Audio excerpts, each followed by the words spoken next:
నమ్మకాల మీద కాదు, నిజాల మీద మాత్రమే బతకండి అంటూ బుద్ధి చెప్పిన వాళ్లను రాళ్లతో కొట్టి చంపిన ఘనమైన ఘట్టాలున్న చరిత్రలు మనవి. సోక్రటీసుల్ని, గెలీలియోను, ఆ తర్వాత న్యూటన్, పైథాగరస్, కోపర్నికస్, చివరకు జీసస్ క్రైస్ట్ దాకా మంచి చెడుల్ని విడమర్చి చెప్పబోయిన ప్రతి వాళ్ళని ప్రపంచం అపార్థం చేసుకుంటూనే పోయింది.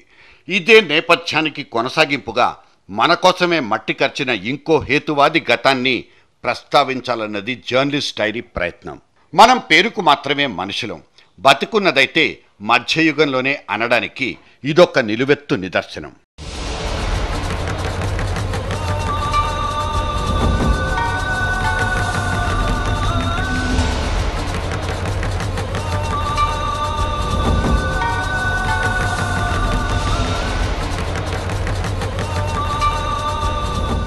నోటి ఎంగిల్ నుంచి ఊడిపడే శివలింగాలు, వాటి కోసమే ఏర్పాటయ్యే ప్రత్యక్ష ప్రసారాలు, క్రమం తప్పకుండా సాక్షాత్కరించే ఇటువంటి దృశ్య పరంపర ఎన్నేసి అమాయకత్వపు మెదళ్లను మత్తులో ముంచేస్తుందో లెక్క తెలీదు.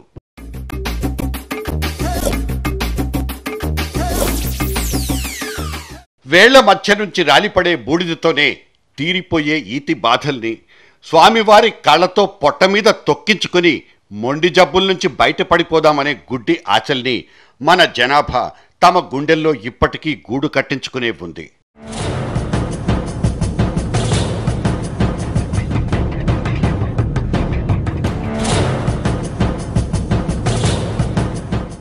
మనిషి బతుకుల్ని దూరం నుంచి కబళిస్తుందని భావించే వశీకరణ మంత్రాలు, బాణామతులు, వీటి తాలూకు అపోహలతో జరిగిపోయే చావుకేకలు, సజీవ దహనాలు, ఇవన్నీ మన పల్లెటూళ్ళలోనే కాదు, మన పొరుగింటి దాకా పాకిపోయిన దినసరి దారుణాలు.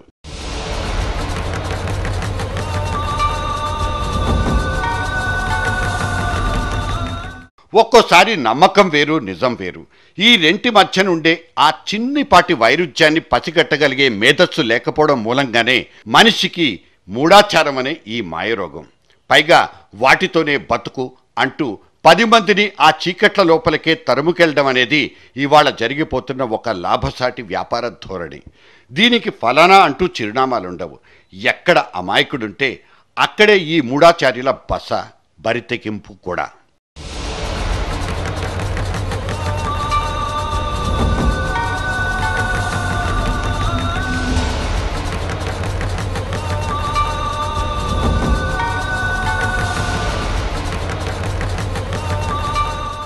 అయితే మనిషికి భావ ప్రకటనా స్వేచ్ఛ లాంటి గొప్ప గొప్ప హక్కుల్నిచ్చిన మన రాజ్యాంగం ఒకరి నమ్మకాల జోలికెళ్లడం, వాళ్ళ అభిప్రాయాల్ని ప్రభావితం చేయడం చట్టరీత్యా నేరమేనంటూ సెలవిచ్చింది కూడా.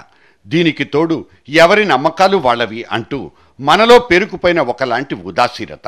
దాని ఫలితమే ఇవాళ బాణామతి లాంటి మూఢాచారాల మీద చెయ్యి వెయ్యడానికి కూడా సర్కార్లు జంకుతున్న పరిస్థితి. ఒక్క మహారాష్ట్ర ప్రభుత్వం ఒక్కటే బ్లాక్ మ్యాజిక్ని నిషేధిస్తూ చట్టం తీసుకొచ్చింది. దీని వెనకుండే అలుపెరగని ఒక పోరాటం పేరే నరేంద్ర దబోల్కర్. మరాఠీ నేల మర్చిపోలేని ఒక మొండి హేతువాది, సమాజంలోని మూఢ విశ్వాసాలకు ఎదురు నడిచిన ఆధునిక యోధుడు. చెప్పి చక్కా వెళ్ళిపోవడం ఆయనకు చేతకాదు. మార్పు కోసం చివరిదాకా ప్రయత్నించడమే ఆయన మార్గం. జనంలో గూడు కట్టుకున్న గుడ్డి నమ్మకాల్ని తరిమి పారేయడమే జీవితాశయంగా పెట్టుకున్నందుకు ఆ జీవితాన్నే పోగొట్టుకున్న మహా మొండి మనిషి దబోల్కర్. మూఢ నమ్మకాల్ని మనసా వాచా విశ్వాసంలోకి తీసుకునే అమాయకపు జనాభా వెంటపడ్డం, వాళ్లు దారి తప్పుతున్న వైనాల్ని తెలియజెప్పడమే ఆయన పాల్పడ్డ నేరం. కట్ చేస్తే ఇవాళ ఆయన లేడు. పూణే ఓంకారేశ్వర్ టెంపుల్ దగ్గర మార్నింగ్ వాక్ చేస్తున్న నరేంద్ర దబోల్కర్ను పాయింట్ బ్లాంక్ రేంజ్లో కాల్చి చంపేశారు. పోస్ట్ మార్టం జరిగి సరిగ్గా 1 సంవత్సరం రోజులు గడిచిపోయాయి. కానీ చంపిన వాళ్ళెవరన్నది మాత్రం ఇప్పటిదాకా తెలీదు. తెలిసిన సరైన నిర్ధారణ అంటూ లేనేలేదు. దబోల్కర్ చావుకొచ్చిన సంతాప సందేశాలు మాత్రమే ఇవాళ భద్రంగా ఉన్నాయి.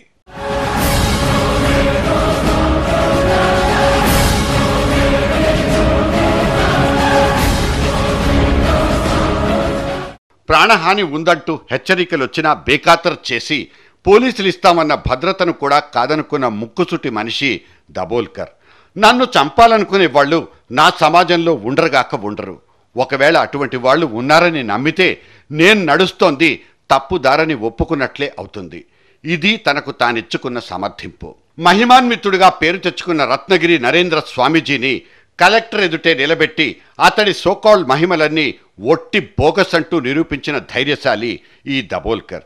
కానీ విమర్శను స్వీకరించడం కాదు, కనీసం సహించడం కూడా తెలియని ఇవాల్టి జనాభా తెలివి తక్కువతనాలకు, మనం చెల్లించుకుంటున్న భారీ మూల్యాల జాబితాకు ఇప్పుడు దబోల్కర్ కూడా దొరికిపోయారు.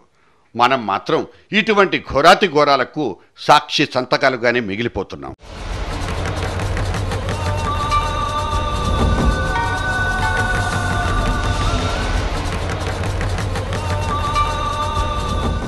గల్లీ గల్లీకి పాకిపోయిన దొంగ స్వాములు ఉరఫ్ గాడ్మెన్లకు విరుద్ధంగా జరిగిందే ఆయన యుద్ధం.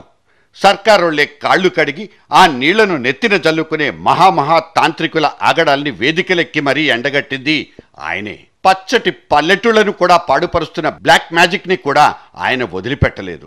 ఆయన బతికున్నంతసేపు అటువైపు కనీసం కన్నెత్తి కూడా చూడని మహారాష్ట్ర ప్రభుత్వం చనిపోయిన తర్వాత మాత్రం కళ్ళు తుడవడానికంటూ ముందుకొచ్చింది. బాణామతి అనే మూఢాన్ని సమూలంగా నిషేధిస్తున్నామంటూ ఆర్డినెన్స్ తీసుకొచ్చి బల్లల్ని చర్చుకుంది. దేశంలో మొట్టమొదటిసారిగా ఒక్క మహారాష్ట్రలో మాత్రమే బ్లాక్ మ్యాజిక్ అనేది చట్టవిరుద్ధం. ఇది దబోల్కర్ పోరాటం ఇచ్చిన ఫలితం. మరి ఆయన ప్రాణాలు తీసిన రాబందులెక్కడా?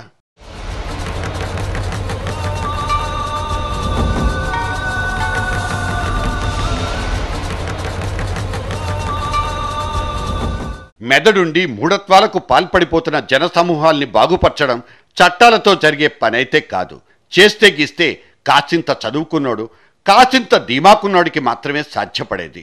కాకపోతే ఇది వాస్తవం అంటూ గొంతెత్తి చెప్పగలిగే హేతువాదులే నెత్తుటి మడుగులో కరిగిపోతుంటే ఇప్పటికీ గుడ్డి నమ్మకాలకు పేటెంట్ తీసుకుంటున్న స్వాములోర్లను ఉపేక్షించడం ఎందుకన్నదే ప్రశ్న. ఇక్కడెవ్వరినీ గొర్రెలంటూ కించపరచడం లేదన్నది మా మనవి. గొర్రెల కాపర్లకే కాపలా కరువైందన్న కఠోరమైన నిజాల్ని మాత్రమే మేమిక్కడ చెప్పుకుంటున్నాం.